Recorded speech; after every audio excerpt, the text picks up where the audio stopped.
ভয়াবহ এক দুঃসংবাদ দিলেন ছোট পর্দার জনপ্রিয় মুখ হিনা খান।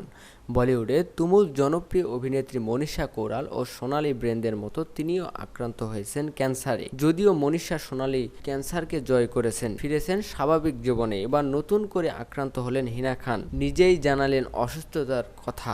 সামাজিক মাধ্যমে খুব সক্রিয় হিনা খান নিত্যদিনের রোজনামচার কথা জানান ইনস্টাগ্রামে। কি পোশাক পরছেন, কিভাবে চুল কাটছেন, কোন পোশাকের সঙ্গে কোন গয়না, কেমন জুতা পরছেন, সবই জানান ভক্তদের। সে কারণে তার সাম্প্রতিক পোস্ট থেকেই সুস্থতা নিয়ে জল্পনা কল্পনা, গুঞ্জন উঠেছিল ক্যান্সারে আক্রান্ত হয়েছেন তিনি। সেই গুঞ্জন ও সত্যি হলো। নিজের অসুস্থতার খবর জানিয়ে হিনা বলেন স্তন ক্যান্সারে আক্রান্ত তিনি। এই মুহূর্তে তৃতীয় পর্যায়ে আছে। ইনস্টাগ্রামে বিবৃতি দিয়ে অভিনেত্রী বলেন, কয়েকদিন ধরে আমাকে নিয়ে জল্পনা কল্পনা চলছে। আমার ভক্ত অনুরাগীদের গুরুত্বপূর্ণ খবর জানাতে চাই যে আমার স্তন ক্যান্সার ধরা পড়েছে, তৃতীয় পর্যায়ে রয়েছে। সব প্রতিবন্ধকতা পেরিয়েই বলছি আমি ঠিক আছি। আমি দৃঢ় প্রতিজ্ঞ এই অসুখ থেকে সেরে উঠব। সব ধরনের প্রয়োজনীয় পদক্ষেপ নেওয়া হয়েছে। আমি সবাইকে অনুরোধ করছি এই পরিস্থিতিতে যেন আমার ব্যক্তিগত গোপনীয়তার দিকটা অক্ষুণ্ণ থাকে। আমি সবাইকে জানাচ্ছি